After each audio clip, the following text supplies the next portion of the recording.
이본재 교수님께서 전체적으로는 지속 가능한 고령 친화도시 조성 이렇게 주제를 잡고 또 접근 방법으로 지속 가능 발전 목표 5가지로 이제 접근을 해서 분석을 하시고 대안을 해주셨는데 굉장히 좀 많은 그런 그 분석과 그리고 대안을 지금 말씀하셨습니다.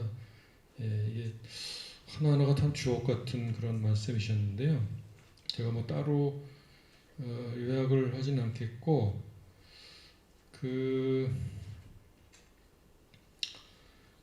저희가 이제 17가지 목표 2030 17가지 SDGs 이거 다 외우시는 분 계신가요? 예, 자꾸 이제 하다 보면 이제 익숙해질 것 같은데 오늘 벌써 이 17가지 중에서 5가지 저희가 이제 알게 됐고요. 그리고 17가지 중 5가지 영역으로 이렇게 분류하는 건 아시나요? 예, 5P라고 하는 건 아시죠? 예, people, 사람, 그 다음에 이제 플라넷, 지구, 그리고 prosperity, 번영, 그리고 peace, 파트너십 5가지, 5P입니다. 이것이 이제 5가지 영역이고 이거를 이제 17가지 목표로 만들고 다시 169가지 세부 목표를 이렇게 만들었어요. 그래서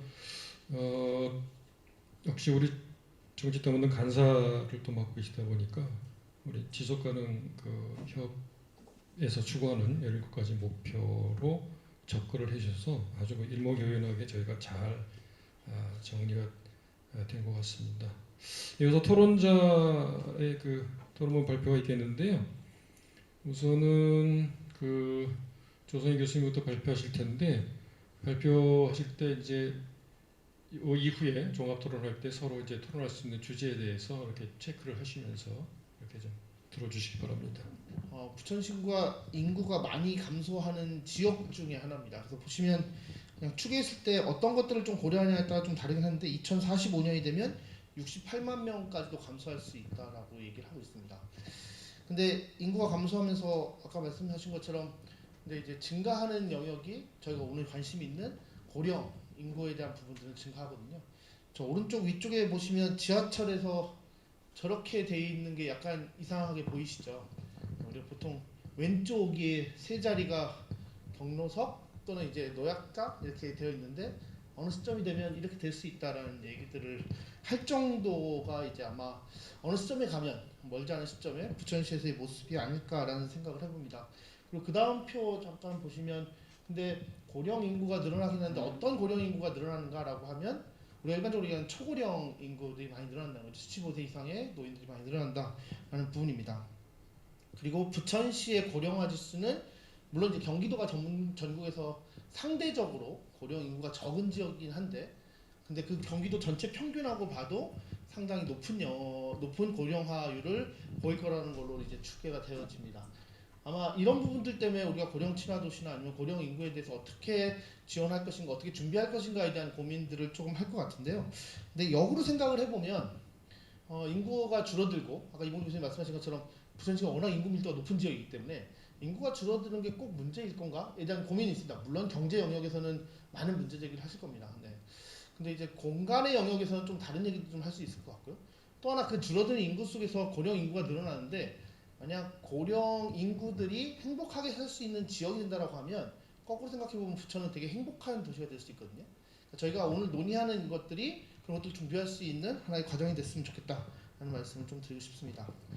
앞에 말씀해 주신 것처럼 17가지 중에 이봉재 선생님 오늘 5가지 정도를 말씀해 주셨던 것 같아요. 그 5가지 영역에 대해서 말씀해 주셨고 고령 친화도시 8가지 영역이라고 할 때 이제 오른쪽에 8가지 영역하고 관련돼서 말씀해 주셨거든요. 그래서 욕구 기반을 중심으로 해서 정책을 추진하는 것들, 노인복지 시설의 서비스, 그다음에 대한 인지도 향상에 대한 제도도 말씀해 주신 것 같고요. 노인 실태에 대한 것들 파악하는 것들, 그다음에 빈곤하고 사회 안전망에 대해서 예방적인 접근을 하자라는 부분이고 저 예방적 접근 때문에 제가 오늘 뒤에 좀 관점을 좀 다르게 해보면 어떨까 이런 말씀을 좀 드리려고 합니다. 그다음에 고립 예방, 그다음에 일자리하고 경제 성장에 대한 부분들, 디지털 문화 등에 대한 불평등 해소, 그다음에 지역 중심의 돌봄, 그다음에 가족 지원의 강화라고 제시해 주셨는데 저는 이 부분들이 지금도 부천은 사실은 저는 개인적으로 경기도에서 복지를 잘하는 지역이 어디냐라고 하면 부천이 반드시 들어가거든요. 그리고 가장 복지에서 역량 있는 지역 어디냐라고 하면 부천이 반드시 들어갑니다. 그러니까 그만큼 잘하고 있는 지역이죠. 잘하고 있고 적극적으로 하는 지역입니다. 부천시가 하고 있는 선도 사업들 또는 시범 사업들이 몇 개인가를 보시면 여기 다 와 있거든요. 전국에서 하는 것들이 그만큼 열심히 하고 있는 영역이라고 저는 평가를 합니다. 그렇기 때문에 많은 부분이 잘 되어 있는데 어떻게 가면 좋을 건가에 대한 관점을 저는 조금 오늘 바꿔보려고 하는데요. 고령 친화 도시를 할 때 우리가 먼저 고민하는 게 뭐냐면 고령 인구거든요. 고령 인구들. 그러니까 우리가 노인복지 정책 안에서 고령 친화 도시에 대한 부분을 다루실 거고요. 저는 당연히 그렇게 다룬다고 생각을 합니다. 그런데 아시는 것처럼 OECD 국가 중에서 대한민국이 가장 고령화율이 고령화 속도가 되게 빠른 건 알고 계시죠? 왜 그런가라고 생각을 해보면 사실 이제 노인 65세 이상 인구에 포함되는 베이비붐 세대 이슈가 있습니다. 베이비붐 세대가 1955년부터 74년생까지를 포함시키는데요. 그 인구가 저희 나라 인구의 3분의 1을 차지합니다. 그 인구가 저희가 오늘 추계했던 영역 안에서 다 노인 인구로 투입되는 전환되는 시점이 그리 멀지 않은 것들이 저희가 이제 고민해야 되는 거죠. 그러면 노인이 됐을 때 그 노인분들한테 어떻게 할 것인가라는 형태로 하면 우리가 과연 지속 가능한 형태로 고령 인구가 많은 사회를 유지할 수 있을 건가라고 생각을 해보면 전 조금 관점을 달리 해봐야 되지 않나라는 생각을 합니다. 그러니까 우리가 지속 가능한 형태로 된다고 할 때 거기에는 분명히 경제적인 요소나 재정에 대한 부분이 들어갈 거고요. 앞서 말씀드린 것처럼 인구가 줄면 재정을 확대하는 건 되게 어려운 부분이 됩니다. 그렇다고 하면 미리 준비하고 노인이 됐음에도 불구하고 그 전에 미리 준비가 돼 있다라고 하면 충격을 훨씬 더 덜 할 수 있을 거고 아까 보신 것처럼 75세에 되게 오래 살게 될 거거든요, 사람들이. 그러면 노인이 됐을 때, 어르신이 됐을 때 그 어르신에게 무슨 복지를 할 건가와 함께 같이 봐야 되는 건 미리 어떻게 그거를 준비할 건가의 이슈가 더 중요하다라고 생각이 듭니다. 그것이 저는 고령 친화 도시가 지속 가능한 형태로 갈 수 있는 하나의 맥락이 될 것이다. 그런 측면에서 보시면 저는 이 베이비부머 세대들이 노인 인구에 들어가기 시작했는데 저 중장년에 대한 부분들이 고령 친화 도시를 할 때 같이 고려되지 않으면 지속 가능한 형태로 고령 친화 도시를 유지하거나 조성하기는 상당히 어렵겠다라는 말씀을 좀 드리고 싶습니다. 그러면 저희가 항상 하는 게 이제 생애 주기에 따른 복지인데요. 이 생애 주기에 따른 복지를 얘기할 때 이걸 제일 많이 하는 영역이 어디냐면 사실 보험회사입니다. 보험회사. 네.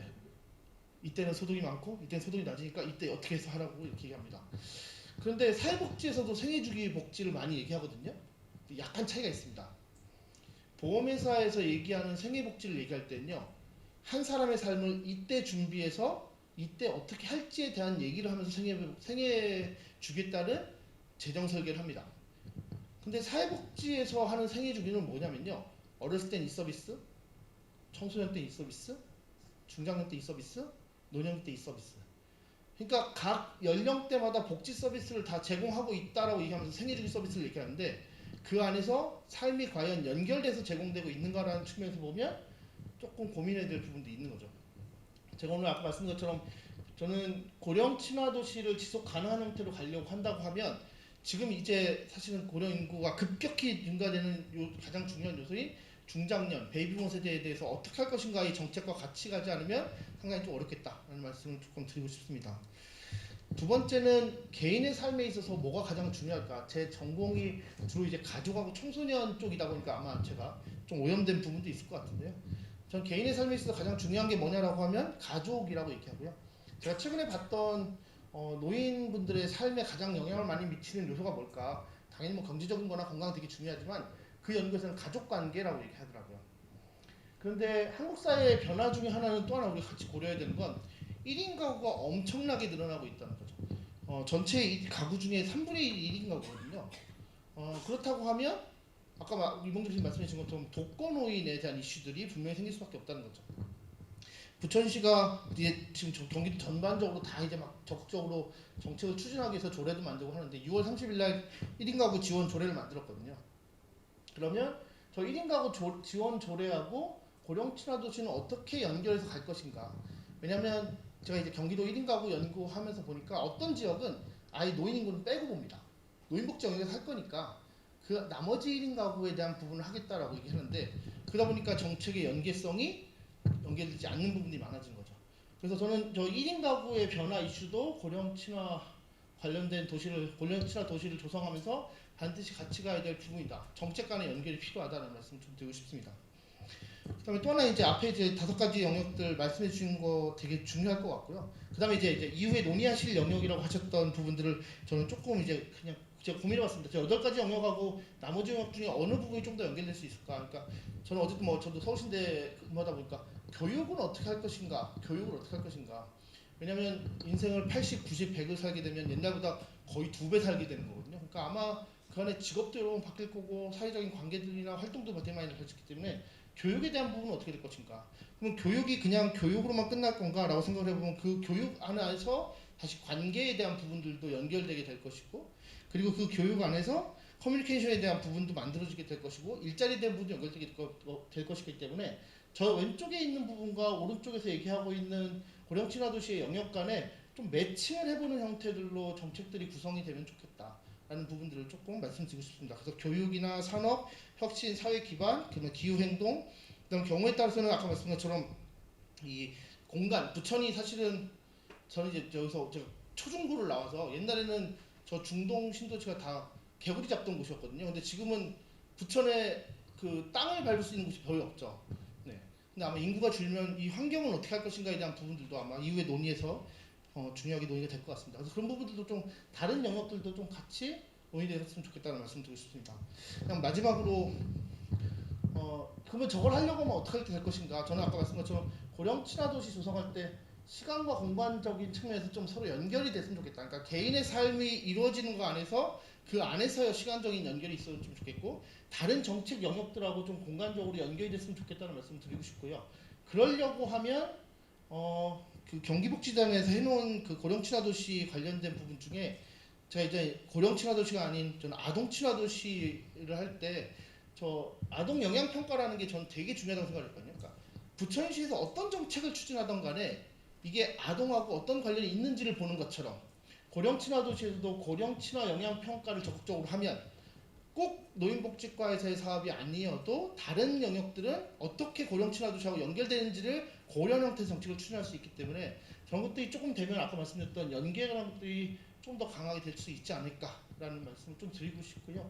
그 다음에 오른쪽은 그냥 제가 최근에 연구를 보다가 저희가 이제 복지 정책이 막 늘어나고 노인을 대상으로 하는 서비스도 많이 늘어나다 보니까 중복에 대한 이슈들도 많이 얘기하는데 오른쪽 연구는 뭐냐면요. 그러면 그 한 사람이 여러 개 비슷한 서비스를 받는 건 아니고 여러 개의 복지 제도에 수혜를 했을 때 어떠한 변화가 나타날 것인가에 대한 부분들을 보면 하나 있을 때는 크게 효과를 미치지 못하는데 저게 이렇게 5개, 6개가 되면 그 진짜 그 빨간색인 순수 효과 외에 시너지가 나는 효과들이 분명히 나타난다는 거죠. 그래서 저런 측면으로 복지가 고령 친화 관련된 정책들이 서로 연계되고 조합된다라고 하면 저 서비스를 수혜하는 어르신들 그리고 더 보면 부천 시민들이 전반적으로 더 행복해지는 시간이 되지 않을까 싶습니다. 여기까지 말씀드리겠습니다. 감사합니다. 예, 우리 조성희 교수님 굉장히 많은 말씀을 해주셨어요. 지금 요약하기가 쉽지 않을 정도로 이렇게 보니까 이 주제 발표가 다음에는 그 한 분만 할 게 아니라 한 2-3분 주제 발표를 하고 토론자를 이렇게 하는 게 좋지 않을까 그런 생각이 들고요. 이렇게 좋은 말씀 많이 하셨는데 그 토론문을 줄지 않으셔가지고 자료집에 담지는 못했습니다. 좀 아쉽고요. 아까 말씀 중에 빈곤층 감소 사회 안정망에 대해서 다른 관점을 좀 말씀하셨다고 했으니까 종합 토론 때 좀 기대를 하겠습니다. 이어서 강인숙 교수님 토론 열지 마시겠습니다. 저는 부천대학교 아동보육과 교수 강인숙입니다. 반갑습니다. 네, 이렇게 원고 PPT로 계속 보는 거 너무 힘드시죠? 그래서 요즘은 대학에서도 사실은 PPT가 사라지고 있습니다. 이제는 학습자 중심의 교육이 일어나고 있습니다. 예. 그래서 저는 오늘 PPT를 생략했고요. 그냥 함께 지금 오늘 이제 이렇게 이봉재 교수님께서 발표를 너무 세세하게 잘 원고를 준비해 주셔서 이제 보면서 저도 정리해서 함께 이야기 짧게 저는 이제 세 가지만 제안을 하고 마치도록 하겠습니다. 제가 안경을 좀 써도 될까요? 네, 저도 이제 가까이 이게 글씨가 잘 안 보이고 멀리는 여러분들은 잘 보이는데 이렇게 책에 글씨가 어느 순간부터 왜 어른들이 이렇게 했는지를 제가 이제는 시각나더라고요. 그래서 그 이유는 아마도 이렇게 안경을 한번 써볼게요, 제가.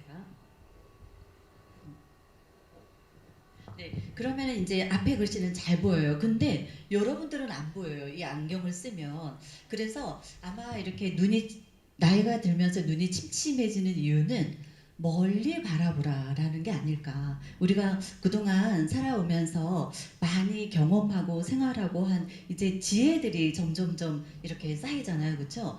그런 지혜들을 생각하면서 앞에 가까이는 알고도 모르는 척 좀 눈 감아주고, 그쵸? 귀도 잘 안 들리는 거는 좀 못 들은 척 해주고, 그 대신 멀리 함께 바라보면서 정말 우리가 좀 방어할 건 하고 미리 준비할 건 하고 이런 그런 그 하나님의 섭리가 아닐까 저는 개인적으로 그렇게 깨달음을 얻었습니다. 네, 그리고 이제 오늘 이제 이 우리 주제가 뭐였죠? 고령 친화도시 조성을 위한 지속가능 발전의 관점과 대응 과제잖아요. 그러니까 저는 세 가지만 딱 제안을 하려고 합니다. 그러니까 첫 번째는 제가 이제 원고에도 제가 짧은 그 주제를 그 토론 주제를 하나를 올려놨는데요. 다음 세대와 함께하는 미래에 살기 좋은 고령 친화도시 만들기입니다. 그러니까 이제는 초고령화 사회에는 우리나라뿐만 아니라 전 세계적으로 이제는 피할 수 없는 그런 상황이죠. 예, 그래서 그렇다면 초고령화 시대만 준비를 자꾸 해 나가다 보면 어느 순간 어떻게 될까요? 그쵸? 인구 절벽이라는 걸 딱 맞닥뜨리면 어느 순간 국가가 사라질 위기도 있을 수가 있겠죠. 그래서 다음 세대와 함께하는 우리 아까 조성희 교수님께서도 생애 주기별 복지 서비스를 강조하셨듯이 저도 이제 아동 친화, 아동 보육가이다 보니 영유아와 관심을 많이 가지고 있고 또 개인적으로는 저는 28년간 이제 시어머니와 함께 살았습니다. 부천에서. 예. 그래서 이렇게 함께 쭉 이렇게 살아오면서 그때는 제가 어머님을 잘 이해하지 못했던 것들이 이제는 제가 이렇게 나이를 들면서 충분히 다 이해가 되더라고요. 그래서 어찌 보면 이제는 초고령 사회를 준비하면서 우리가 다음 세대와 또 초노인 그 분들을 함께 연결하는 결국은 저희 지금 여기 계신 저와 여러분들이 그 중재자 매개체의 역할이 되어야 되지 않을까. 굉장히 중요한 것 같습니다. 사실은 그쵸. 예. 그래서 어찌 보면 이제 저희 세대가 정말 위로는 모시고 아래로부터는 뭐 버림받는다 뭐 이런 속된 그런 표현들도 있는데 어찌 보면 그럼에도 불구하고 여기 계신 여러분들이 정말 그런 그 역할을 정말 책임 있는 역할을 해 주셔야 되지 않을까 저는 생각을 해 봅니다. 그래서 제 원고에 이제 그 중간에 보면은 이렇게 적어놨어요. 그러니까 향후 미래에 살기 좋은 초고령화 도시를 만들기 위해서는 아동 친화 도시 정책과 그리고 청장년이 즐겁게 참여하면서 새롭게 일할 수 있는 활동적인 일터, 새바람을 좀 불러일으켜야 되겠다라는 거고요. 그 다음에 이제 다음 세대와 함께하는 미래에 살기 좋은 고령화 도시 부천을 만들자라는 게 이제 제 생각입니다. 그래서 첫 번째는 바로 격대 교육의 필요성을 저는 이야기하고 싶습니다. 격대 교육이 뭐냐면은 바로 이제 격대 교육이 뭐죠? 조부모, 그쵸? 할머니, 할아버지에 의해서 손주, 손자녀들이 교육되어지고 지원하는 걸 우리가 격대 교육이라고 합니다. 예. 그런데 격대 교육의 장점은 정말 너무나 많이 있어요. 예. 그리고 저와 여러분들은 어떻게 보면 이제는 여러분들은 노인이라고 일컫는 그 나이가 몇 세부터라고 생각하시나요? 노인. 80. 네, 저도 공감합니다. 80부터가 노인이고 그러면 50대부터 60대, 70대는 우리가 뭐라고 불러야 될까요? 중년? 청년?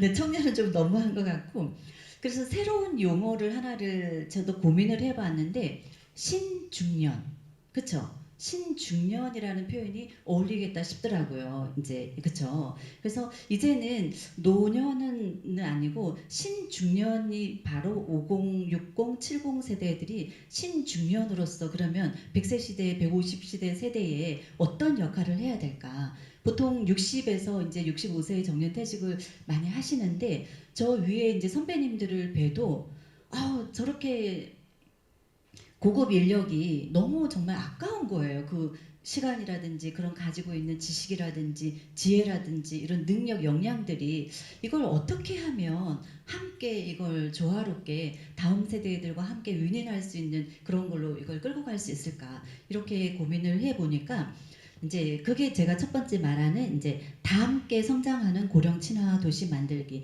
격대 교육의 필요성을 저는 주장을 합니다. 그래서 첫 번째는 그러면 이 무조건 신중년이라고 해서 무조건 격대 교육을 또 다 할 수 있느냐가 아니라 또 요즘 젊은 그 MZ 세대들 젊은 부모님들은 양질의 교육을 원하잖아요. 보육기관이나 유치원에도 굉장히 질 높은 서비스를 많이 원하고 있기 때문에 거기에 버금가는 우리가 지혜만 있다라고 해서 또 잘 또 보살핌하고는 다르잖아요. 그렇죠? 그래서 그 격대 교육을 할 수 있도록 지도자의 어떤 그 역량을 갖추는 교육이 필요하다. 예. 그래서 이제 지금 저희 부천대학교에서도 배움대학이라는 게 지금 행해지고 있습니다. 혹시 배움대학, 부천대학에 지금 오시는 분이 계신가요? 40, 60 세대들이 지금 많이 참여하고 있는데 다행히 안 계시네요. 저와도 이렇게 얼굴 뵌 분들이 있을 것 같아서. 그런데 거기에 계신 분들이 정말 40대부터 60대 거의 70대 이르기까지 모든 신중년들이 다 거기에 교육을 받고 있습니다. 다양한 교양과 이제 이런 것들을 받고 있는데 그래서 저는 이제 그 격대 교육에 우리가 교육을 할 내용들이 그럼 어떤 내용들을 하면 좋으냐 하면은 주로 아동 교육기관을 지원할 수 있는 그러니까 영유아뿐만 아니라 초등 돌봄도 요즘 한참 많이 지금 늘어나고 있잖아요. 그런 곳을 좀 가서 하루 종일이 아니더라도 몇 시간이더라도 어떤 그 아이들과 손자녀들을 돌봄을 하면서 함께 교육 지원을 하면서 함께 그 어떤 정서적인 만족감, 그렇죠? 지적인 어떤 그런 것. 아까 우리 이봉재 교수님께서도 그 원고에 보면은 그 노인분들이 꼭 독거 노인이 아니어도 이제 점점점 고령화될수록 굉장히 공통적으로 느끼는 게 정서적인 고립감이거든요. 어떤 삶의 질이 떨어지는, 예, 그거를 공감할 수밖에 없는 것 같아요. 그건 이렇게 우리 부모님들을 여러분들이 비춰보셔도, 그쵸? 우리가 아무리 효도를 한다고 하지만 그분들에게는 늘, 그쵸? 외롭고 고독감이 없을 수 없는 거죠. 그걸 채워주기 위해서는 이렇게 평생대학, 평생교육원이라든지 대학이라든지 연계를 해서 뭔가 내가 꼭 그 교육을 참여하지는 않지만 내가 배우면서 함께 성장하고 뭐 달라져가는 디지털 뭔가를 배운다든지 취미를 한다든지 뭔가 질적인 그런 삶의 변화를 가져올 수 있는 배움이 필요하다. 그리고 그 이제 영역에 이제 구체적으로 제가 해놓은 거는 이제 조금 아이들을 위한 뭐 동화라든지 뭐 다양한 프로그램들을 이미 저희들은 이제 개발을 하고 있습니다. 사실은 그러니까 그런 것들을 이제 시니어들에게 좀 가르쳐서 신중년에게 가르쳐서 현장에 가서 적용할 수 있도록 새로운 일자리를 만들 수 있는 하나의 케이스인 거죠. 그리고 이제 두 번째는 웰빙과 삶의 질을 높일 수 있는 주거 친화형 시니어 생활문화센터를 만들자라는 게 제 바람이에요. 신중년에서 왜 우리도 이제 곧 노인이 될 텐데 그쵸? 근데 제가 부모님을 모시고 있으면서 제일 마음이 그래 아팠던 것이 뭐냐면 이렇게 요양원 가는 건 싫어하시잖아요. 모두가. 그쵸? 건강하시, 어쩔 수 없는 상황을 이제 불구하고는. 그래서 이제 주간보호센터를 이제 직장을 저도 다니니까 이제 보호센터로 이렇게 모셔다 드리고 또 이제 저도 학교로 가고 또 모셔오고 이제 이런 케이스가 있었는데, 그걸 좀 이제는 가정 어린이집처럼 마치 우리 아파트에 또는 우리 마을에 바로 거기에 우리 어머니, 우리 아버님을 모셔다 드리고 내가 출근하고 또 언제든지 그 부모님들이 또 가정도 왔다 갔다 할 수 있는 이런 주거 친화형 이런 어떤 지원 센터가 있었으면 좋겠다. 그리고 이게 앞으로는 반드시 있어야 되겠다. 왜냐하면 어떻게 보면 요양원이나 이런 건강은 한데 그런 차량으로 이동하는 건 또 위험하잖아요, 그렇죠? 그래서 주거 친화형 이제 잠깐 제가 그 원고를 봤더니 이제 과장님이 소개할 것에 스마트 그런 경로당에 대한 프로그램이 제시가 되어 있었는데 이제 그 한 예로 또 이제 예를 들면. 저희 어린 이제 제가 아이를 둘을 자녀를 키웠는데 이제 큰 아이가 이제 2살, 3살 요때 이제 친척들이 다 가정에 모였어요. 가족들이 모여서 이제 막 이게 재미로 이제 이렇게 또 이제 제 2부 프로그램으로 이제 짝 맞추기 프로그램으로 이제 들어가는데 우리 아이가 엉금엉금 기어오더니 그걸 딱딱 맞추는 거예요. 그림을 이렇게. 그 화투라고 하죠, 그렇죠? 그걸 딱딱 맞추면서 분류하는 걸 보고 어머 깜짝 놀랐어. 얘가 어디서 이걸 봤지? 그랬더니 간간히 우리 어머님이 아이를 업고 경로당에 가셔서 근데 매일 그걸 아이가 어깨너머로 본 거예요. 그리고는 그 이제 구정에 명절에 모였을 때 그걸 보고 막 기뻐하면서 달려가더니 그림을 쫙 분류를 하더라고요. 그래서 야 이게 정말 조기 교육이 이렇게 무섭구나. 그래서 경로당의 질을 높이는 것이 곧 우리 아이들의 그 질을 높이는 거구나. 그러니까 우스갯소리지만 그만큼 이제는 그리고 이제 어느 순간 어머님이 야 나 이제 안 갈란다 경로당 안 갈란다. 왜 어머니 심심하신데 놀러 가세요. 그러면은 야 나 가면은 거기서는 내가 제일 막내야. 내가 가면 라면 끓이고 방 걸레로 걸레질하고 다 해야 돼. 나 못 가겠다. 그렇게 말씀하신 연령이 79세인가 그러셨었어요. 예. 그만큼 점점 고령화되는 인구가 많다라는 거죠. 예. 그래서 어쨌든 주거 친화형 그 실버 저는 이름을 이렇게 적었어요. 주거 친화형 그러니까 시니어 웰빙 지원센터. 네. 좋죠, 그렇죠? 우리 사회분과위원님들 꼭 그거 추진해 주세요. 네. 그리고 이제 마지막 세 번째는 이런 것들이 있지만 양질의 프로그램이 없으면 사실 우리가 부뚜막에 소금을 아무리 놓으면 뭐합니까? 집어넣고 요리를 해야 되잖아요, 그렇죠? 그리고 이걸 또 요리를 잘할 수 있도록 알려줘야 하듯이 그래서 마찬가지로. 관련된 프로그램은 우리 지역에 4개의 대학들이 있으니까 각 정말 잘할 수 있는 프로그램들을 맡아서 함께 참여해서 개발하고 이렇게 적용할 수 있도록 하는 것이 중요하다고 저는 3가지를 제안을 해봅니다. 그래서 마지막으로 이제는 정말 지역사회, 대학 그리고 이제 여기 시청 공무원도 계시지만 공무원들도 이제 이 과들이 다 뭐 아동팀 따로 뭐 노인팀 따로 이게 아니라 이제는 정말 융합으로 하나가 되지 않으면 그쵸 하나가 되지 않으면 안 되는 그런 시대인 것 같습니다. 그래서 모두가 서로 함께 융합을 해서 정말 우리 부천시 아까 우리 교수님께서도 얘기하셨지만 정말 저는 살기 좋은 도시라고 저는 생각하거든요. 그리고 아름답고 정말 아이 키우기 좋은 도시라고 저는 어디 모든 사람들에게 자부하고 있습니다. 그래서 여기 계신 저와 여러분들이 이제 오늘 이런 것을 우리가 토대로 정말 아까 그 신중년으로서 그 중간자의 역할을 해 나갈 수 있었으면 좋겠습니다. 예, 제 원고는 토론은 여기서 마치도록 하겠습니다. 감사합니다. 아동 교육 기관을 지원하는 그 노인 그 일자리 창출이라든가 그 새로운 그런 그 제안을 좀 해주셨고요. 또 마을이나 그 아파트 단지 내에 노인 그 문화센터, 돌봄센터 이런 걸 좀 하나 만들어보자. 뭐 캐나다에서는 그렇게 한다고 해요. 예, 우리 한국에서 그렇게 하고 있는 건 제가 듣지 못했는데 어디선가 좀 하고 있겠지만 부천에서도 하고 있는지 모르겠습니다. 그래서 예, 이거는 이제 정미영 과장님 발표와 나중에 그 질의를 통해서 확인할 수 있을 것 같고요. 예, 마지막으로 정미영 과장님 그 토론 발표 듣겠습니다. 네, 안녕하십니까. 노인복지과장 정미연입니다. 네, 고령 친화도시 이야기가 많이 나와서 그러는데요. 그 WHO의 이제 고령 친화도시 이제 국제 네트워크가 있고 유엔도 이제 고령화가 이제 세계적으로 진행되는 추세이기 때문에 2006년도에 그래서 고령 친화도시 그 네트워크 프로젝트가 시작이 됐습니다. 그래서 부천시 같은 경우는 2018년에 전국에서 9번째로 가입이 됐고요. 그리고 이제 22년 12월 말 기준으로 전국의 40개 도시 그리고 세계적으로는 51개국의 1,440여 개 도시가 지금 WHO 고령 친화 도시 네트워크에 가입이 되어 있습니다. 근데 이제 그 부분에 대한 이제 의미는 저희 부천시 같은 경우 이제 벌써 이제 2기에 그 인증을 받고 시작을 하고 있는데 어떤 노인복지 사업을 노인복지과만 하는 게 아니라 저희 부천시는 19개 부서가 같이 이 고령 친화 도시를 같이 고민하고 있고 각각의 업무에서 이 부분을 고령 친화적인 접근으로 정책적인 사업들을 고민하고 추진하고 있다고 말씀드리겠습니다.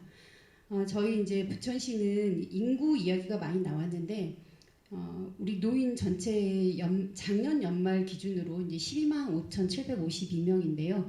신중동이 생각보다 저희 부천시에서 가장 노인 인구가 많은 동네가 구도심이 아니고 원도심이 아니고 저희 신중동입니다. 근데 그 이유는 이제 중동 신도시의 역사와 같다고 생각하면 되겠습니다.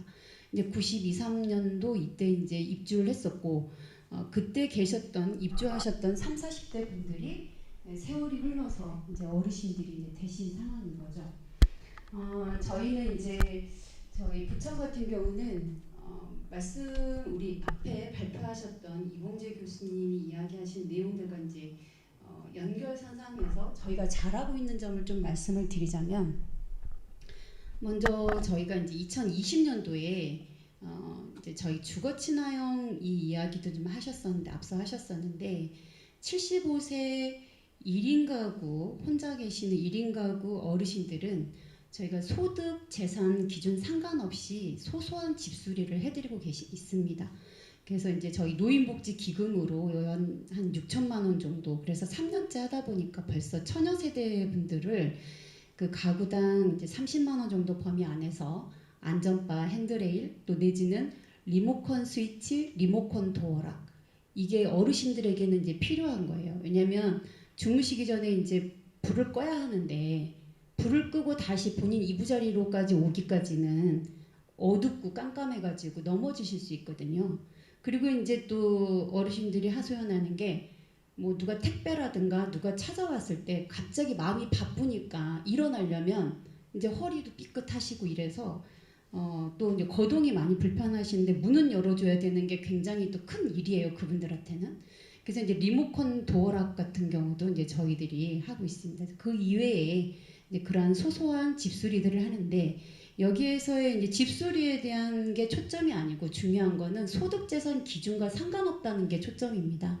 그래서 이제 저희가 사회보장제도에 이제 협의를 했을 때 소득재산 기준 상관없는 게 저희가 처음이었던 거예요. 그래서 이게 쟁점 사안이 돼서 이게 승인되는 데까지 6개월이 걸렸습니다.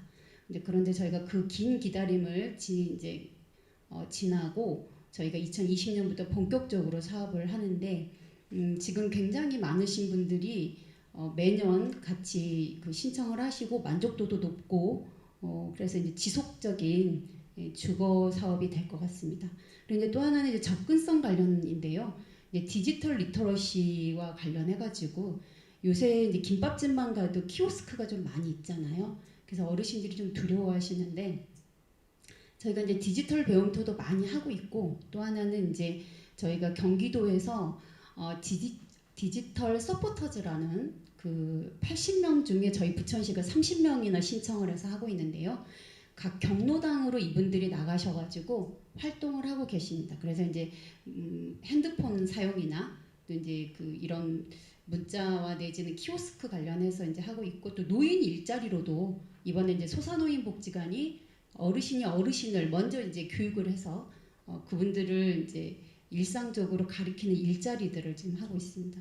또 하나의 접근성은 거동이 불편하시면 이제 교통수단 이용하는데 굉장히 불편하시다고 했는데 저희가 이제 정말 거동이 불편하신 분들은 이제 장애인이 아니다 하더라도 이제 그 종합병원급에서 진단서를 발급을 받으면 복지 휠체어 같은 경우는 복지 택시를 이용하실 수가 있고 올해 5월부터 부천시는 이제 바우처 택시 100대를 도입을 했어요.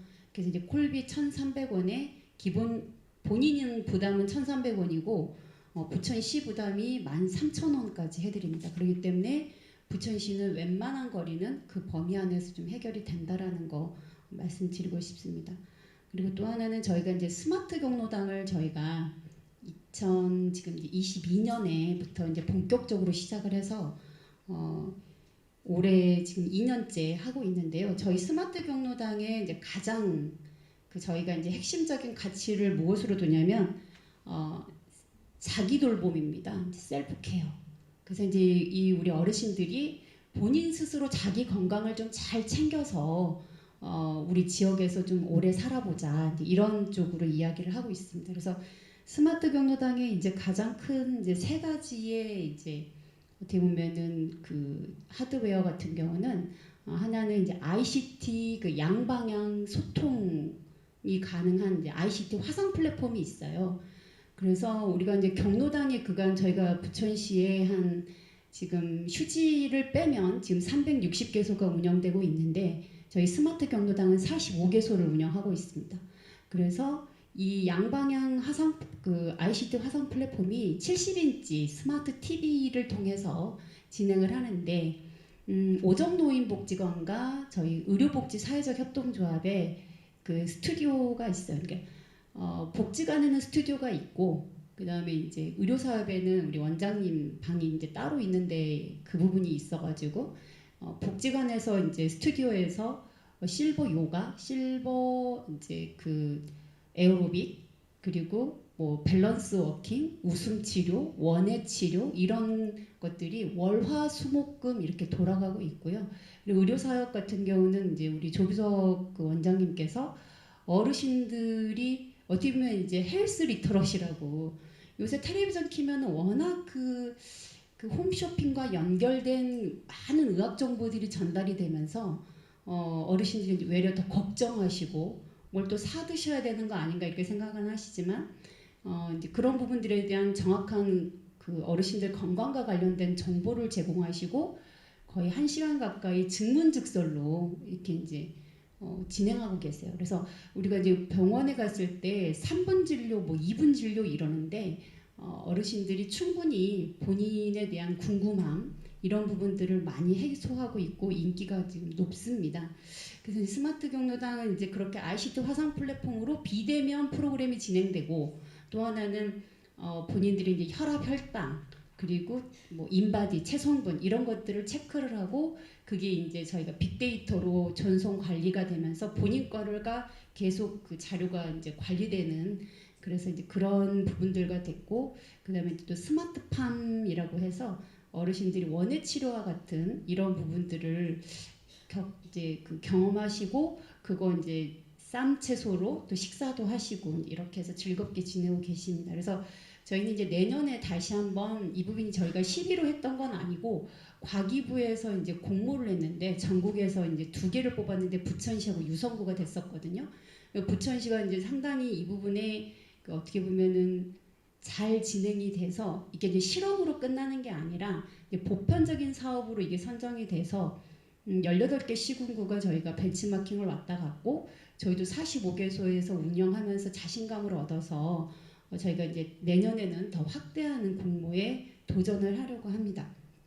그리고 이제 부천시의 노인복지 그러면 이제 통합돌봄을 이야기를 안 할 수가 없는데 부천시는 이제 2019년도에 복지부의 이제 선도 사업으로 저희가 시작을 했었고 통합돌봄이라고 한다 그러면은 이제 어떻게 보면은 그 요양 서비스 받기 전에 우리 어르신들이 지역에서 오랫동안 살아가시는 데 있어서 불편함이 없도록 여러 가지 어떤 지역 자원들을 발굴하고 개발해서 이것들을 연결을 하는 어떤 사례 관리라고 이제 보시면 되거든요.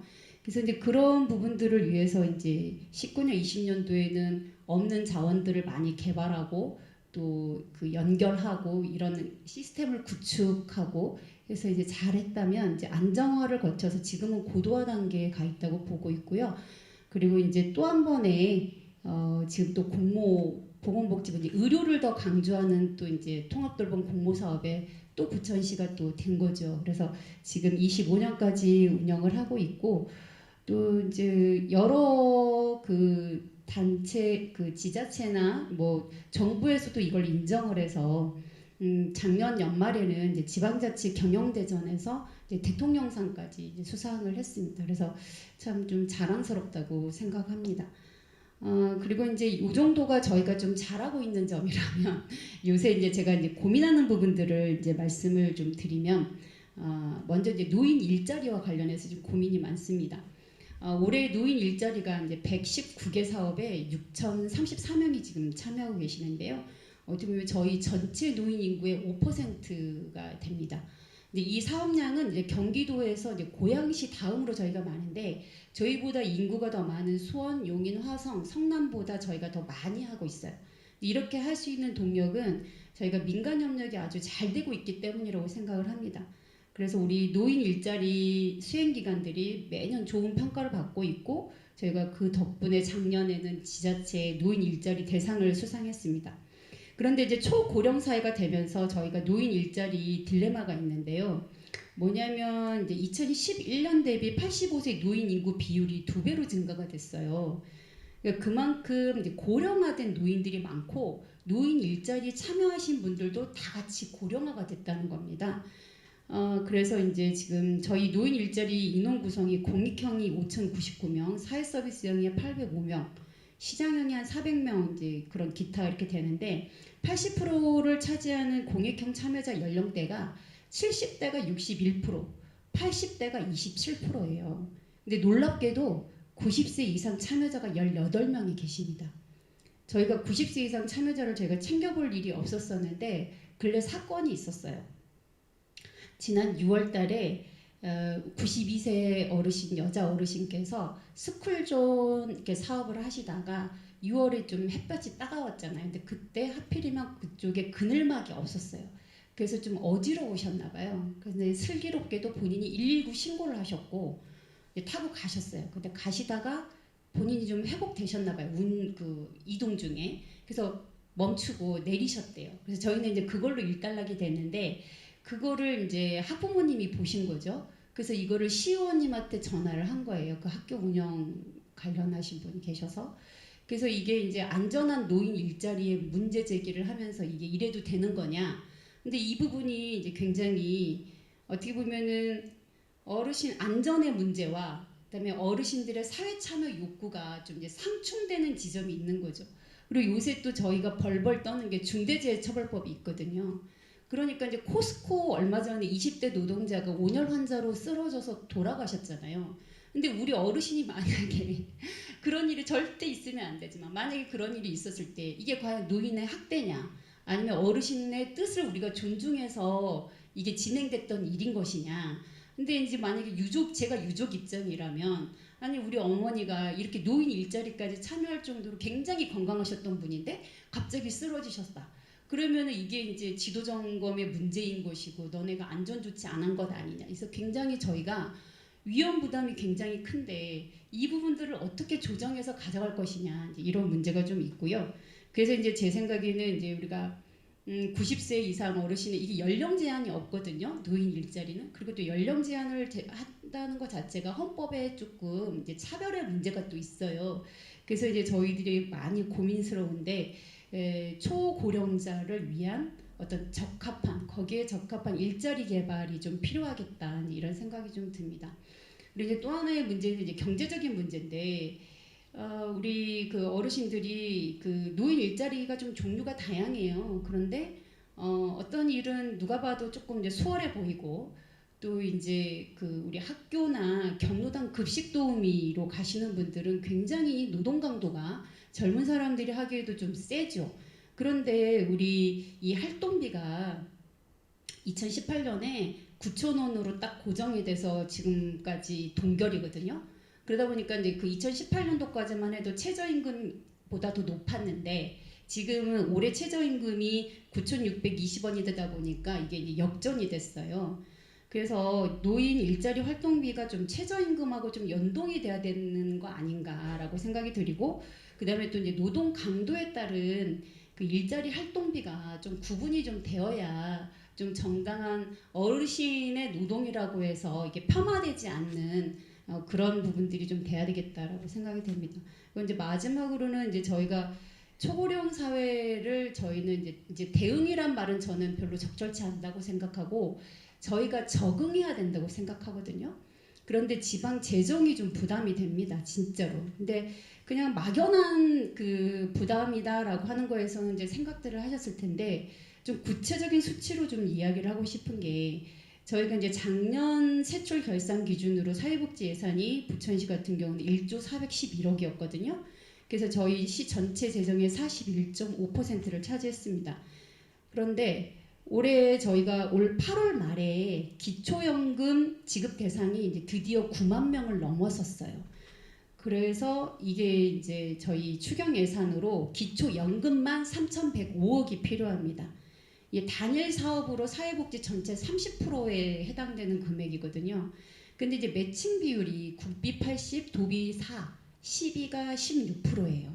그래서 이게 좀 도비 부담이 조금 이제 10% 정도는 좀 가져야 되는 거 아닌가라는 생각을 좀 하고 저희가 이 496억을 한꺼번에 매칭된 금액을 예산을 작년에 본 예산에 세울 수가 없어서 400억을 지금 밀어놨어요. 그래서 추경에 이번에 이제 세워야 되는 이제 그 정도의 지금 부담감이 있습니다.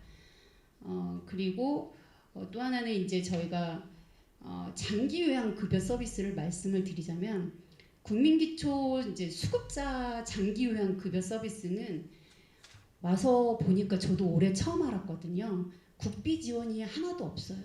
100% 지자체가 부담하고 있습니다. 그래서 이제 기초수급자가 장기 요양 기간에 시설에 입소를 할 경우에 저희 도비 50%, 시비 50%에서 저희가 202억, 그러니까 시비 101억이 드는 거고요. 그다음에 기초수급자가 집에서 재가 서비스 받는 경우에는 이제 재가 서비스 그 비용으로는 도비 10%, 시비 90%나 됩니다. 그래서 214억인데 결국 기초수급자의 장기요양 서비스 때문에 저희 시비가 293억이나 부담을 하고 있어요. 그래서 저는 왜 국가 부담이 없는지 좀 의문이 들었거든요. 그래서 이제 그걸 좀 찾아봤습니다. 그랬더니 2008년 장기요양보험 제도를 도입하면서 국가 부담을 분권교부세로 한다고 한 거예요. 그러니까 그때부터 지방이양을 좀 설계를 했던 것 같아요. 그래서 2015년에 분권교부세가 폐지되면서 전액 지자체 부담으로 한다라고 요양보험법 시행령을 개정을 해버렸습니다. 그래서 이제 요거에 대해서 같은 문제의식을 가진 데가 없었을까 이제 싶어서 찾아봤더니 2020년에 경북 애천군이 시장군수 구청장 협의를 통해서 중앙정부에 건의를 했습니다. 그런데 이제 거절당했어요.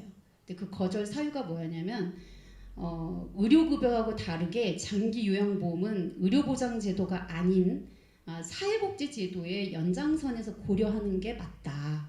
그리고 의료급여 그래서 비용 부담과 상이함 역시도 이 제도 간의 차이에서 온 것이고 이거는 정책적 판단 사항이라고 봐야 된다.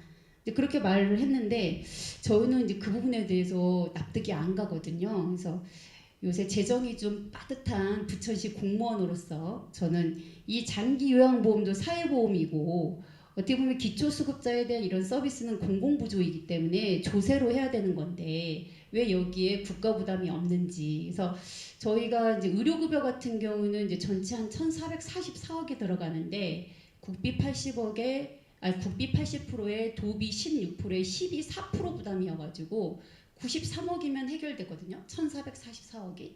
그런데 이제 이 장기요양과 관련된 수급자 비용은 전액 그 지자체 부담을 하면서 시비가 이제 293억이나 부담을 하고 있기 때문에 좀 이 부분은 좀 부당하다. 장기요양 보험 자체도 수급자들은 본인들이 보험료를 낼 수가 없어요. 그래서 저희가 부담을 하게 되는 상황인데 여기에서 당연히 국가 역할이 있어야 되는 게 아닌가라는 생각이 되고 그래서 저희가 초고령 사회에 우리 지역 사회가 잘 좀 적응할 수 있도록 이 국가 부담률은 좀 반드시 좀 조정이 필요하다라고 생각을 합니다. 네, 이상으로 마치겠습니다.